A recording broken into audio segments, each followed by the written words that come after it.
My name is Alice Cruz, 36 years old, a major in the United States Army, 18 years in uniform facing down gun barrels in the worst places on earth, and I never thought the place that would take me down would be my own family's dining room on Thanksgiving night. The metallic taste of blood pooled in my mouth.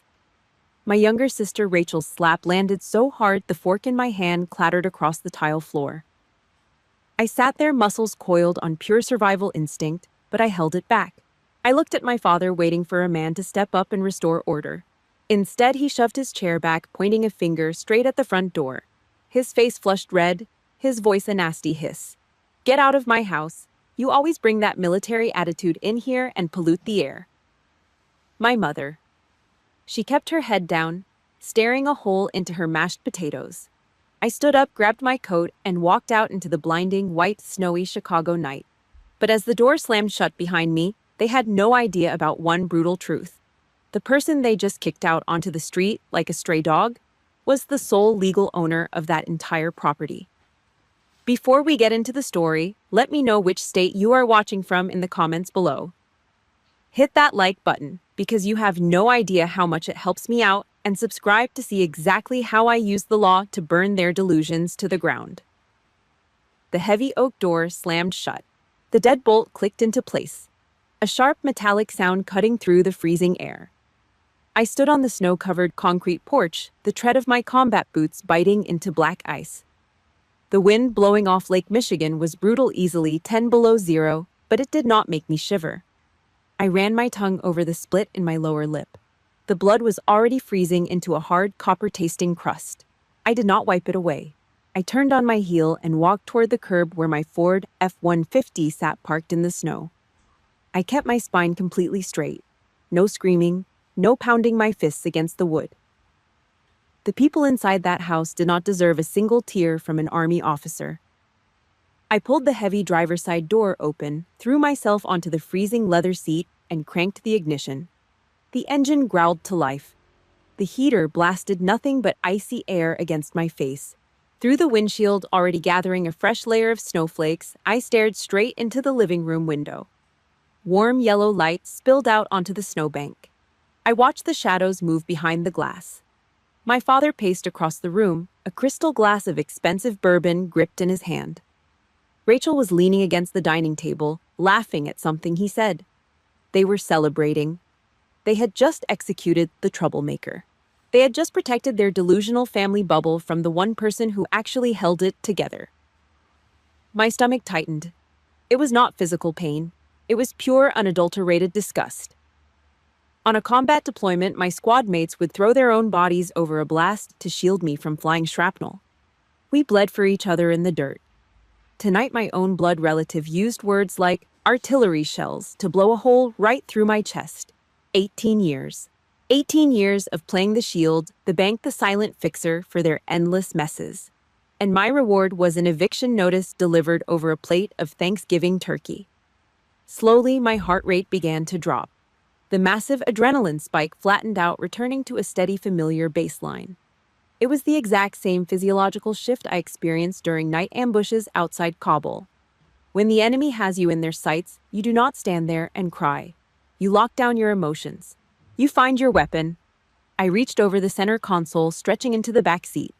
My fingers found the rough texture of my battered leather briefcase. I hauled it over the console and dropped it onto my lap. The thick brass zipper let out a harsh, rasping sound in the quiet cab. I pulled out my laptop and flipped open the lid. The screen flared to life. The cold blue glow illuminated the dark interior of the truck, casting harsh shadows across the jagged scar under my jawline, a permanent souvenir from an improvised explosive device. I typed in my passcode. My knuckles were white, my fingers stiff from the freezing temperature, but the keystrokes were precise, deliberate. There were no smiling family vacation photos set as my wallpaper. There were only neat, numbered folders lined up like soldiers in formation. I dragged the cursor across the trackpad. I double-clicked the folder labeled Cruz Trust Assets. Dozens of legal documents populated the screen. Property tax receipts, insurance declarations, bank routing numbers. My eyes scanned the dense grid of files until they locked onto one specific document. The name of the PDF file was simple: deed_mainhouse.pdf. My index finger hovered over the trackpad. I held it there for exactly 1 second. I looked back up at the living room window. My father was taking another smug sip of his bourbon, completely oblivious. He had just kicked me off this property. He had pointed his finger and told me I was polluting his air. A smile pulled at the corner of my split lip. It was a cold, empty expression that never reached my eyes. They wanted a war. They just handed the general the launch codes. Game over. I double-clicked the file. The document loaded, filling the freezing cab of my truck with a harsh, blinding white glare. Right there at the top of the page, the official red seal of the state of Illinois stared back at me. 15 years ago, my father listened to some smooth-talking broker at his country club and dumped his entire life savings into a garbage mutual fund. 3 months later, a bright neon foreclosure notice ended up taped to that heavy oak front door. Who stepped up and ripped that notice down? I did. My parents did not call me a hero. They called it the natural duty of a child. I bought that exact house out from under the bank. I cleared the suffocating mortgage using my entire Army enlistment bonus and years of my officer salary. The deed listed one name and one name only: Alice Cruz. They lived comfortably inside those insulated walls for a decade and a half. They never paid a single dime in rent. They never even said thank you. My stiff, freezing finger dragged across the trackpad. I backed out and opened the folder marked Living Expenses. Row after row of highlighted bank statements populated the screen. $22,000 for a new roof. $9,000 to replace a broken furnace. I remembered authorizing that $9,000 wire transfer.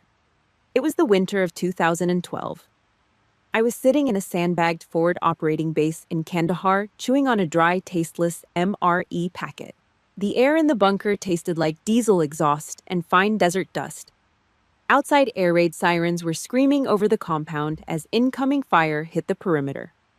I used my hazard pay, literal blood money, given to me for dodging mortars in a war zone, so my parents would not freeze to death in the middle of a Chicago winter. Yet tonight, that same man stood in the living room I bought, waving his expensive liquor glass, and screamed that I polluted his air. I scrolled down to the next folder. It was simply labeled Rachel. I opened it. College tuition receipts, first and last month apartment deposits, a massive stack of past due credit card bills. She had the luxury of quitting jobs whenever her boss looked at her wrong. She took vacations to Mexico. She paraded around acting like a highly successful, independent woman because she always had an invisible janitor sweeping up her financial trash. When my mother called me overseas, the satellite connection crackling with static, she never once asked if I was safe. She never asked if my squad took casualties. Her voice would just drop into that pathetic, pleading tone. Rachel is a little short on cash this month. She needs her sister. Just help her out this one time, Alice. I carried the literal lives of infantrymen on my shoulders in a combat zone. Then I came home and carried a 32-year-old parasite. If you have ever been the financial anchor for a family that only appreciates your wallet and never your presence, let me know in the comments by typing, "I survived."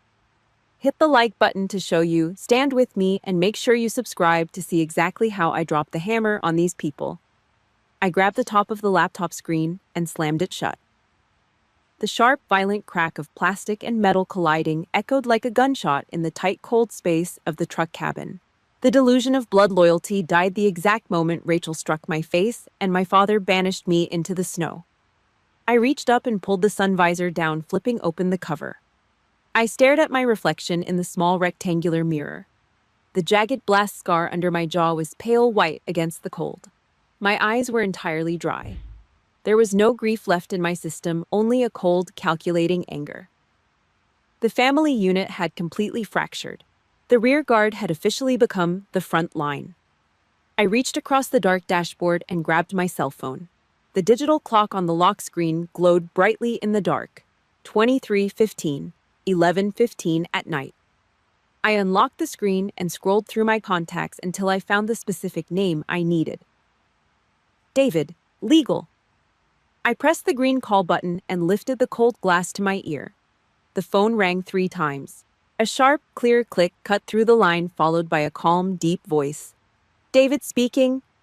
He was my real estate attorney, the man who had managed every piece of my legal paperwork for the last 12 years while I was deployed overseas. He was a shark in a tailored suit, and he knew my financial architecture better than I did. It is Alice, I said. My eyes were fixed on the house across the street. The warm lights in the living room were finally winking out one by one. They were going to bed satisfied with their little execution. Trigger the asset recovery protocol, the whole thing. Silence hung on the line. It was not hesitation. It was the heavy silence of a man mentally opening a very dangerous file. David knew exactly what that protocol meant. We had drafted it years ago as a worst-case contingency. It meant seizing back the primary residence. It meant pulling the registration on the 2 vehicles listed under my name. It meant a total catastrophic freeze on the emergency trust account. What happened? He asked. His voice did not change pitch. They just threw me out into the snow. I replied, my tone dead flat. My mistake. I gave them the delusion that they were the ones calling the shots. I heard the rough scrape of thick paper shuffling in the background. David was a professional. He did not ask how I felt. He did not offer useless sympathy. The mid-size SUV driven by Mr. Cruz.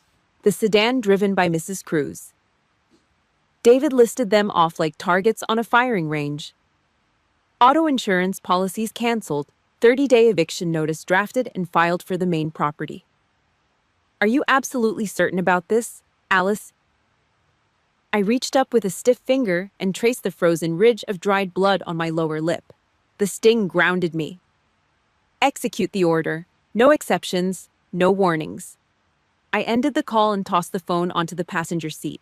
2 blocks down the road, the harsh neon lights of a 24-hour gas station cut through the falling snow. I pulled the truck into the empty lot. The bell above the glass door chimed as I walked in. The air smelled strongly of cheap floor wax and stale hot dogs rotating on metal rollers. I bought a large black coffee. No sugar, no cream. The bitter scalding liquid burned down my throat, shocking my nerve endings awake. I walked back out to the truck and locked the doors. I sat in the driver's seat for the rest of the night. The engine idled quietly, fighting off the sub-zero chill. I picked up my phone and opened my banking app. I pulled up the master list for auto-pay accounts. Commonwealth Edison for the electricity. The Chicago Water Department. The massive premium cable and internet package my father insisted on having. The monthly cell phone bill for Rachel. I hovered my thumb over the screen. One by one, I hit unlink card. Tap, tap, tap. Every single touch of the glass screen was an invisible chain snapping. The safety net was gone. The gravy train had derailed. I drained the last drop of the bitter coffee, crushing the paper cup in my grip. 0600 hours. The pitch-black Chicago sky was slowly turning the color of wet concrete.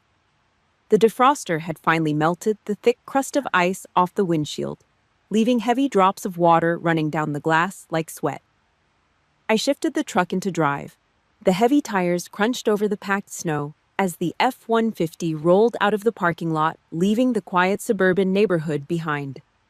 At that exact second, I knew David's automated server was firing off the legal artillery. A 30-day notice to vacate the premises was landing in my father's inbox. A demand for the immediate surrender of the vehicle keys. A total freeze on their credit history. Today, the Cruz family was going to wake up. Not to the smell of bacon frying in the kitchen. They were going to wake up to the smell of total collapse. 0800 hours on a freezing Friday morning. I was sitting in my cramped tactical office at Fort McCoy, cross-checking a long inventory list of heavy equipment. The air in the room was thick with the harsh smell of industrial gun oil and cold steel. Suddenly, my personal cell phone buzzed against the metal desk. The cheap plastic casing rattled violently against the steel surface. The caller ID flashed a single word, Father. 15 minutes ago, David's automated server had confirmed the delivery of the legal notices. The artillery had officially landed. I did not pick up right away. I let the phone vibrate through its entire first ring cycle. I picked up a plastic water bottle, took a slow, deliberate sip, and set it back down. When the second ring cut through the quiet hum of the office, I tapped the answer icon and put it on speaker. I did not say hello. I did not make a sound. Instantly, a furious animalistic roar blasted out of the tiny speaker. "What the hell is this? What is this goddamn notice about the house?" His voice cracked. It was completely stripped of the arrogant patriarchal authority he threw around so easily just last night. The king had lost his crown. I picked up a metal pen. I rolled it slowly between my thumb and index finger. "That is a formal termination of your property usage rights," I replied. My voice was low, steady, dead cold. "You do not have the right. You cannot do this to me." "This is my house," he screamed. I could hear his heavy, ragged breathing slapping against the microphone. Panic was setting in. I raised an eyebrow at the metal wall across from me. "Incorrect. That is my house. You have exactly 30 days to find a new place to live." Total silence over the line. 1, 2, 3 seconds. His brain completely stalled out, unable to process the absolute suffocating weight of the truth. Then the narcissistic survival instinct kicked in. He could not win on facts, so he instantly shifted his tactics to the only thing he knew: guilt. "You are overreacting," he stammered, trying to lower his voice to sound reasonable. "Last night was just a minor argument. Are you seriously going to destroy this entire family over one little slap?" The absolute sheer nerve of the man forced a bitter, dry laugh out of my throat. When I suffered 2 fractured ribs during an insurgent ambush in Iraq, my phone never rang. He never called. When he threw me out into the freezing Chicago snow, he called it teaching me respect. But now that his free ride was getting towed away, he called it an overreaction. I leaned forward. My mouth was inches from the speaker. It was not one slap. It was 18 years of treating me like an emotionless ATM. "You owe this family," he hissed through his teeth. There it was.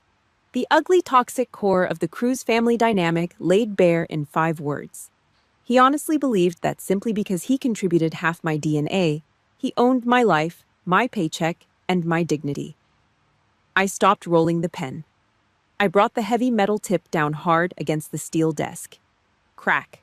The sharp noise cut his rant off instantly. "What exactly do I owe you?" I asked. The air in my office felt dangerously still. "The mortgage money, the car payments, or maybe the college tuition for your golden child." "No, I owe you nothing. This is done." I reached over and stabbed the red button on the screen. The call ended. The screen went pitch black, plunging the room back into the quiet hum of the military base. The first counterattack was handled. The perimeter was secured. But as I stared at the dark reflection on the glass screen, I knew the reality of these people. They were never going to stop. 3 days later. 1,400 hours. I was sitting in my truck eating a cold sandwich when David's name popped up on the screen. "Status report." His deep voice came through the speaker. "The recovery team is on site." A few seconds later, a short video file dropped into our secure chat. It was dashboard camera footage from the flatbed tow truck. The amber strobe lights flashed off the snowbanks. There, parked in the driveway, was the late-model Ford Explorer. The exact same vehicle my father used to parade around his buddies at the local golf club, acting like he was a self-made titan of industry. The heavy steel chains clanked loudly as the repo driver hooked them under the front axle. Suddenly, the front door of the house flew open. My father bolted out onto the freezing concrete. He was not wearing a coat. He stood there shivering in a thin dress shirt, waving his arms and pointing a finger directly in the repo driver's face. The driver did not even flinch. He just kept working the winch controls. Across the street, I could see 2 neighbors peering over their wooden privacy fences, watching the whole thing unfold. The illusion of the highly successful upper-middle-class Cruz family was completely shattered, dragged away on a flatbed truck for the whole neighborhood to see. I checked my phone's call log. 14 missed calls, 7 from my father, 5 from my Aunt Linda, who always stuck her nose where it did not belong, 2 from my mother. She had left a single voicemail. I hit play. "Alice." Her voice trembled. Your father says you are taking the car back. Why did you not warn us? How are we supposed to get to church on Sunday? I deleted the message before she even finished speaking. She could sit there and eat her mashed potatoes while her own flesh and blood got assaulted in her dining room. But a repossessed Ford Explorer. That was the tragedy that finally made her cry. Her absolute cowardice poured fresh concrete over the wall I'd already built in my head. No callbacks, no negotiations. The real fallout arrived the very next afternoon. I had just pulled into the parking lot of my rented apartment near the base. The heavy metal door had not even clicked shut behind me when the screech of hard braking echoed across the blacktop. I turned around. An Uber pulled up aggressively to the curb. Rachel threw the back door open and stumbled out. She looked like a total wreck. Her expensive makeup was smeared under her eyes. Her hair was a tangled mess. The arrogant, smug girl who slapped me on Thanksgiving was entirely gone. She stomped up the concrete stairs, the heels of her boots hitting the steps with a heavy, frantic rhythm. She reached the top landing and immediately started pounding her fists against my steel security door. "Open the door, Alice, open the damn door right now." Her voice was shrill. It grated on my nerves like fingernails scraping down a chalkboard. I reached out, unlatched the deadbolt, and pulled the heavy door open. The cold iron door frame acted like a physical border crossing between two entirely different worlds. Rachel lunged forward, stopping just inches from my face. She pointed a finger wrapped in chipped gel polish right at my chest. "Are you insane? The emergency trust account is locked. My credit cards are declining at the grocery store. You are ruining my life." I crossed my arms over my chest. I planted my boots firmly on the threshold, refusing to give up a single inch of ground. "That account is under my name," I said, keeping my voice dead flat. "Those credit cards are under my name." "But my rent is due next week. You are stealing my money." She screamed, spit flying from her mouth. I tilted my head, looking down at her. My eyes were as sharp as a scalpel. "Your money? Then use your money to pay for it. Get off my porch." Rachel physically recoiled. Her eyes went wide, pretending to look terrified. She reached for the one weapon she had always used to manipulate this family: tears. Thick drops welled up, cutting wet tracks through her smeared mascara. "Are you really this cruel?" she whimpered, her voice trembling on purpose. "Over one stupid argument, it was just a slap." "So what? I'm your sister. So what?" The air on the concrete landing seemed to freeze solid. If an enemy combatant pointed a weapon at me in a war zone, I put them in the dirt. But here, standing on a cheap apartment balcony, a blood relative struck me in the face and demanded I continue paying her rent. I stepped forward. My heavy boots hit the concrete with a dull thud. I backed her up, forcing her to retreat until her spine hit the iron railing of the walkway. She smelled like stale alcohol, cheap cigarette smoke, and desperation. "One slap, and 18 years of playing the maid," I said. My voice was low, cold. "When I was lying on a cot in a field hospital in Kabul, bleeding through my bandages, you called to demand cash for a designer purse. When I ran 3 consecutive days on zero sleep on patrol, you drained the emergency fund to go on a beach vacation." Rachel opened her mouth, but nothing came out. The fake tears stopped. "You never looked at me as a sister." I continued, locking my eyes onto hers. "You looked at me like a cash mule." Her wall of excuses completely shattered. Her knees buckled. She slumped down against the iron railing, the cold metal pressing into her back. All the arrogant entitlement was gone. She was just a 32-year-old parasite staring at a host that just cut off the blood supply. "What am I supposed to do now?" she gasped. Her chest heaved in pure, unadulterated panic.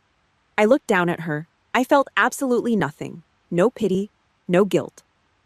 Giving her an inch of leniency had created this monster. Being ruthless was the exact cure she needed. I spoke 3 slow, deliberate words. "Get a job." I turned my back, stepped inside my apartment, and slammed the heavy steel door shut. I threw the deadbolt. The loud metallic clack echoed like a gunshot, sealing the border between us. Her shrill sobbing seeped through the metal frame, ringing down the empty concrete hallway. I ignored it. I walked straight into the kitchen and grabbed a glass from the overhead cabinet. I turned on the faucet, letting the icy water run over my skin. When I reached out to fill the glass, my right hand shook. The same fingers that held a service rifle perfectly steady under enemy fire were currently trembling over a cheap stainless steel sink.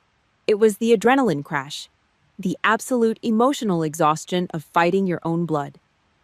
But beneath that exhaustion, there was a strange, quiet sense of freedom. The heavy iron anchor was finally cut. My phone lit up on the kitchen counter, buzzing angrily against the wood. The screen cast a pale glow in the dim room. A new text message. It was from my mother. "We cannot live like this. Please, Alice, meet your father and me at the Maple Grove Cafe tomorrow at noon. We need to talk." I stared at the glowing letters. They were completely out of ammunition. The bank accounts were frozen, the cars were gone, and the eviction notice was real. They wanted to negotiate. If you have ever had to completely cut off a toxic family member for your own sanity, let me know in the comments by typing boundary set. Hit that like button to show you. Stand with me and make sure you subscribe to the channel. I picked up the phone. My thumb hovered over the glass screen. I typed a single word and hit send. Okay. Tomorrow I was bringing the old leather briefcase. I was bringing the property tax records. I was bringing the bank statements.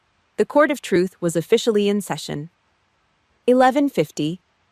I pushed through the glass door of the Maple Grove Cafe. The air inside smelled like burnt roast coffee and cheap frying oil. Instead of my usual civilian clothes, I wore my full combat uniform. The heavy fabric, the crisp lines, the polished brass insignia on my collar. I wanted them to remember exactly who they were dealing with. I walked past the crowded counter and picked a round table in the far back corner. I sat with my spine perfectly straight, my back pressed flat against the wall. A standard tactical position. It gave me a clear line of sight over the entire room. 12:05. The chime above the door rang. The three of them walked in. There was no swagger left. My father led the way, his jaw clenched so tight the muscle twitched. My mother trailed closely behind him, keeping her eyes glued to the scuffed linoleum floor. Rachel dragged her feet in the back, looking completely hollowed out.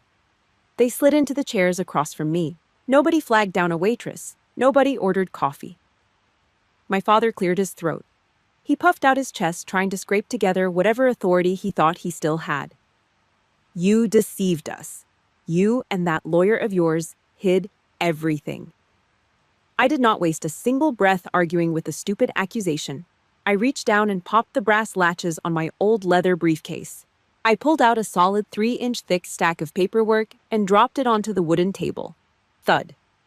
The heavy sound hit them like a brick. I peeled the first sheet of paper off the top and slid it across the sticky table directly toward my father. The official property deed. Stamped and dated 2012. Sole owner, Alice Cruz. His eyes locked onto the black ink. His Adam's apple bobbed up and down, but he kept his mouth shut.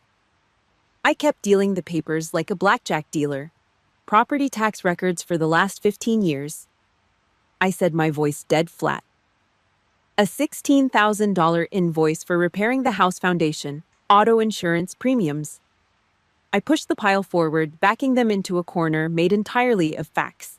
My mother reached out with a trembling, wrinkled hand. She picked up one of the bank statements. Her voice cracked barely above a whisper. All of this is yours." I leaned forward over the table, locking my eyes onto hers. "Do you know what the worst part is? Every single one of these documents was mailed directly to the house, but you never opened a single envelope, because you were not the ones paying the bills." I grabbed the final stack of receipts and shoved it toward Rachel. College tuition, security deposits, overdue credit card warnings. "Do you have any idea how many birthdays I spent sitting in a war zone?" I asked. The words hit the table like lead weights. "Do you know how many times I had to sign over my combat hazard pay just to save this family from declaring bankruptcy?" The air around the table grew thick and heavy. The ambient noise of the diner seemed to completely fade away. Rachel buried her face in her hands. The loud, wet sound of her crying broke the silence. My mother slumped forward, dropping her head over her arms. Her shoulders shook violently. "I did not know," she sobbed into her sleeves. "I really did not know." She was not lying. She did not know because she actively chose to keep her eyes shut. It was easier to play dumb than to acknowledge the blood I was bleeding to keep them afloat. But the blindfold was off now. The delusion was stripped bare, laid out in black and white ink. The weeping continued. I sat back and waited. 3 women sat at the table, but the trial was not over. Slowly, all eyes shifted away from the papers, turning to look directly at my father. My father sat completely motionless. A heavy bead of sweat broke out on his forehead, catching the harsh diner lighting. The ironclad proof lay scattered across the table, suffocating every single lie he had ever told. He looked at me. He looked down at the property deed. He looked back at me. I waited. The silence in our corner of the diner stretched out until it felt like a physical weight pressing down on the table. This was it. The moment of truth. All it would take was 2 words. Thank you. Or maybe I apologize. But human nature is the hardest thing on earth to change. Instead of bowing his head, his jaw clamped shut. I could hear his teeth grinding together. He looked at me with cold, unapologetic eyes and uttered the most disgusting sentence I had ever heard. Even so, you still should not have done this to your own family. A wave of pure pity washed over my chest. It pushed out the last remaining traces of anger. He would rather lose the roof over his head. He would rather lose his vehicles. He would rather lose his daughter and be exposed as a freeloading fraud than lower his fake, fragile ego for 5 seconds. He planted his hands on the table and shoved his wooden chair back. It screeched harshly against the linoleum floor. I am leaving, he snapped. He spun around and power-walked toward the exit. The bells above the glass door jingled wildly as he pushed through. The same man who stood tall and banished me into the freezing snow on Thanksgiving was now tucking his tail and running away from a battlefield made of his own lies. That left 3 women at the table. Rachel finally picked her head up. Her face was a wreck, mascara running down her cheeks in dark, messy lines. She stared blankly at the college tuition receipts with my name stamped on the payment lines. I thought Mom and Dad paid for all of this, she choked out. Her voice was barely a whisper. She looked at me, her eyes wide and terrified. I am sorry, Alice. I looked at her. It was a genuine apology. The entitlement was gone, but it was years too late. I reached across the table and gathered the paperwork. I squared the edges perfectly and slipped them back into my leather briefcase. My mother reached across the table. Her wrinkled fingers lightly touched the back of my hand, tracing over the faded burn scar near my knuckles. I am so sorry, Alice, she whispered, her voice breaking. I nodded slowly, but I pulled my hand away. Her touch was warm, but it meant nothing now. You cannot erase 18 years of profound financial and emotional damage with one gentle touch at a diner. You do not get to ignore the bleeding until the body hits the floor and then apologize for the mess. You have exactly 30 days to vacate the property, I said, snapping the brass latches on my briefcase shut. David is handling the sale. Every dollar from the equity will be deposited into a restricted retirement trust for Mom. As for Rachel, you are on your own now. I stood up. I reached up and adjusted the stiff collar of my combat uniform, making sure the brass was perfectly aligned. I am not blocking your phone numbers, I told them, looking down at the table. But do not call me unless it is a matter of life or death. I turned my back and walked out of the Maple Grove Cafe. The Chicago sky was a flat, dull gray, threatening another snowstorm. But as I took a deep breath of the freezing air, my chest had never felt lighter. The toxic anchor was finally cut. Starting today, I was only fighting for myself. The rest of that winter dragged by at a brutal pace. The sharp scrape of snow shovels against the pavement became the soundtrack to the new reality. The Cruz family moved out of the large house on the exact 29th day of their eviction notice. David listed the property and liquidated it in record time. The equity was funneled into a highly restricted trust account. It paid out a fixed monthly allowance, exactly enough to cover the rent for a modest 2-bedroom apartment for my mother. Nothing more. There were no more catered Thanksgiving dinners to show off to the neighbors. No more brand new SUVs parked in the driveway. They were ripped out of their country club delusion and dropped face first onto the hard concrete of the working class. Rachel was forced to take a cashier job at a local Target. A month into her employment, my phone rang. For the first time in 10 years, she did not ask for a single dollar. My feet hurt so badly, she complained, her voice sounding completely physically drained. I did not offer any sympathy. I just let the silence hold the line. But then she said something that actually made me stop what I was doing. "I probably should have been doing this years ago," she muttered. "I have been so useless." My absolute ruthlessness had forced her into withdrawal. By cutting off her financial blood supply, she had no choice but to detox from her own entitlement and learn how to function as an adult. A few days later, a text popped up from my mother. "I am learning how to cook again. It is much cheaper than eating out at restaurants." And what about me? I stayed in my small rented apartment near the base. For the first time in my entire adult life, I used my military paycheck on myself. I bought a high-end mattress that actually supported my back. I bought a solid oak reading desk. I enrolled in an advanced tactical strategy course. There were no more random $5,000 emergency bills thrown in my face. No more manipulative weeping phone calls at 2 in the morning. My military discipline was no longer required to act as a sandbag against the relentless artillery fire of my family's bad choices. Instead, I used it to rebuild the walls of my own personal boundaries. I actually felt peace. April knocked on the door in Chicago. The heavy sheets of ice out on Lake Michigan finally began to break apart, turning into slush. It was a quiet Saturday afternoon. I was outside my apartment using a push broom to clear the winter debris off the small patch of concrete near my front door. The air smelled damp, carrying the faint scent of thawing dirt. Suddenly, the harsh grating sound of old tires rubbing against the asphalt broke the silence. A beaten-up, rust-spotted pickup truck pulled over to the curb. It was a complete junker, the kind of vehicle you buy for $2,000 in cash from a sketchy used lot. The engine sputtered, rattling loudly before finally dying out. The heavy, rusted driver's side door creaked open. A man stepped out onto the pavement. His posture was hunched. He looked incredibly frail, as if the last 4 months had aged him a decade. The arrogance was completely gone. The designer clothes were replaced by a faded flannel jacket. It was my father. He stood there on the edge of the curb, exactly 10 paces away from me. He shoved his bare hands deep into his jacket pockets, his shoulders hunched against the lingering spring chill. I stopped sweeping. I gripped the wooden handle of the broom, with both hands, my feet planted firmly on the concrete. The final unexploded piece of ordnance from the Thanksgiving War had just driven itself right up to my front door. I stood perfectly straight on the concrete walkway. Both of my hands gripped the wooden handle of the push broom. I maintained a safe, tactical distance. My father took a few slow steps forward. The arrogant, overbearing glare that used to command the dining room was completely gone. In its place was just a hollow, exhausted look.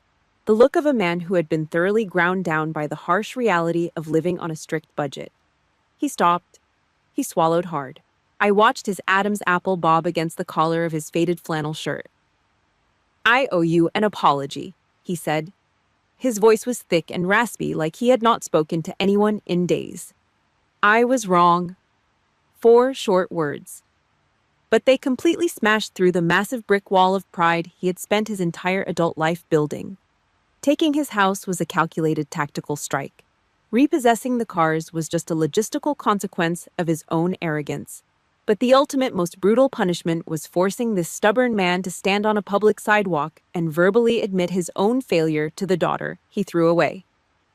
"I should have protected you that night," he continued, his voice trembling now. "I failed you." A single hot tear spilled over his lower eyelid. It tracked slowly through the deep wrinkles on his rough, weathered cheek. I looked at the old man standing in front of me. My chest felt incredibly light. There was no hatred left in my blood. There was no burning desire for revenge. There was only a quiet, steady pity. I let go of the broom. The wooden handle clattered loudly against the pavement. I stepped forward, closing the distance between us, and wrapped my arms around his hunched shoulders. It was a rigid, stiff hug. A soldier's embrace. It was awkward, brief, and incredibly heavy. That 10-second physical contact did not magically erase 18 years of extreme financial abuse. It did not heal the emotional scars left behind from countless nights I spent worrying about their debts while dodging mortar fire. And it certainly was not an open invitation for him to walk back into my daily life. It was simply the act of lowering my weapon. I refused to carry the heavy toxic weight of resentment in my rucksack for a single day longer. I was officially discharging myself from their war. He patted my back twice with a heavy hand. He pulled away, wiping his face with the back of his dirty sleeve. "Thank you, Alice." He turned around and began the slow, heavy walk back to the rusted pickup truck. He pulled the creaky metal door open and climbed inside. The ruined engine choked, sputtered, and finally roared to life, kicking a thick cloud of black exhaust smoke out of the tailpipe. I stood on the damp spring earth and watched the battered truck roll down the street, turning the corner and disappearing from sight. The battle of Thanksgiving night was officially over. I never took a single thing that belonged to them. I simply took back control of what was mine. I used cold, calculated discipline to teach my family a brutal lesson their own blind entitlement could never grasp. Self-respect is never selfish. Protecting your own perimeter is a basic survival instinct. Sometimes the most loving thing you can do for a parasite is to permanently cut off the host. I turned around and walked back inside my apartment. I locked the heavy steel door behind me. Warm spring sunlight cut through the glass windows, casting bright squares across the quiet, empty room. There was no screaming. There were no financial demands waiting to drain my life away. There was only a profound, priceless peace, and I bought it with my own courage. If you are trapped in a family dynamic that treats your sacrifices like an obligation, remember this. Sometimes cutting off the supply line is the greatest act of love you can offer. Leave a comment below saying, "I am free," if this story gave you the strength to stand your ground. Hit the like button and do not forget to subscribe to the channel.